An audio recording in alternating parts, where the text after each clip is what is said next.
And what would you say to brands that are maybe looking at kind of you guys, OneTrack, and other solutions in the market? Why would you say they should work with you? First of all, I always say, like, I challenge the people to try it. Mm-hmm. Like, if they're having the right ad spend, if they're in the right point to scale, I always say, let's try it, find it out. We are never shying back from a competition to anybody else, or or at least to comparison with other solutions. We are not comparing us with any other solutions, because what we have built in our mind is like very different to what the market has offered. Otherwise, we would not have built it and in the first place. And what we are doing is like, we are trying to unify the data. Like, we are trying to bring stuff better, because if you try to do ad tracking, you have to basically follow 3 steps. First of all, you have to have like a collection mechanism, which has to collect the data in the most amount, in the best quality, to say it like this. Yeah. So collection is the first step. The second step you should have as a platform is basically you should have a transform process. Sounds very complicated. It's easy, to be honest, yeah. But you have to check the data. Is the data correct? Then in the second step, add data if needed. Then reject data if the data, for example, is wrong, or like a VPN is, for example, an IP address or stuff like that. You have to then also structure the data, because data which is not structured has basically a 0 value for you.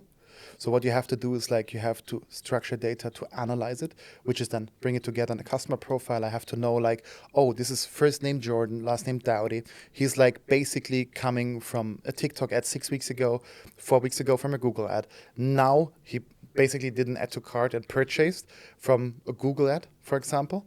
And then you have like to see all of these steps, because in the first 2, we didn't have a name. We didn't have a person. We have to bring this together, all together into one profile. And when we have this profile, then we have to post it back. And postback is the third step, so that you give basically the databases to Facebook, to Google, to TikTok, and all the other platforms, yeah, to like optimize perfectly on it. And this is what we are doing. Okay. And if you don't have these 3 steps, you can basically not guarantee an end result for the customer, tracking terms, analytic terms, and attribution wise. And that's why we unified all of these: collection, transform, postback, for e-com customers and lead generate customers of ours. Can you track someone across multiple different devices? Yes, that's in general possible. It depends, of course, of the jurisdiction. Where you are, and of course of data protection laws and stuff like this. But in general, it's possible to track people over devices.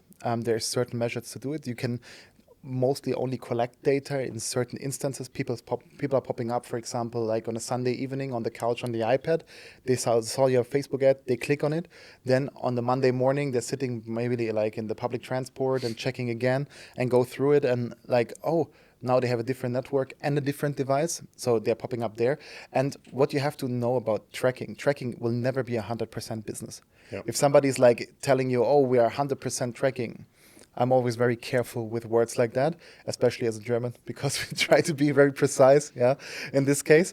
And what we are trying to do is like, we try to give the people what's maximally possible. And usually what is possible is like a 85 to 95% tracking accuracy. So you can really see and where the people came from, what did they do, and how did they convert in the end. Yeah. And this is very important to understand, because like 100% tracking, like you said, you have different networks, you have different devices and stuff. And over device tracking and over network tracking, like in different networks, different devices, is never 100%. Yeah, because you have hundreds and if not thousands of devices, thousands of networks, yeah, changes in certain areas. They jump from an Instagram browser to a Safari browser, change the network, change the device from an iPad to a laptop, or from a laptop to an iPhone. Yeah, and all of this to bring it together will always lose some data in a certain way. You will always have kind of called friction. Okay. So now data friction. And what we try to do is, of course, minimize the data friction. And we can actually track people over devices, but of course there will be friction. We are like at a 65 to 75% accuracy over device, over network tracking. Okay. So does that mean in layman's terms that kind of 65, 75% of all traffic you can track and map out into, let's say, 10 or 11 data points per person? Yeah, of all like, let's say, device network change traffic. But you have to think of something like the rest of the solutions on the market. They're not tracking it at all. They're on 0. So you're losing a lot of traffic there. And people usually think also like, oh, we have UTMs, we have this, we have that. We even make memes about UTMs and Excel sheets in the company because UTMs are good for certain stuff. Yeah. The problem is with UTMs, you always see just one touch point. And usually the touch point is overwritten if you have a new touch point. And people always assume as soon as they see like 2 touch points or 3 touch points, that this is the whole journey. That's the whole truth they are seeing. But we know experience-wise that you can see basically in some e-com cases up to like 14, 15 touch points, which is absolutely crazy. And people see 3 of them. And it's like 20%, which is super low, to be honest. We know how hard it is to scale in e-com. That's why we're on a mission to make it easy. So check out some of our other videos just like this one and subscribe so you don't miss your next big growth opportunity.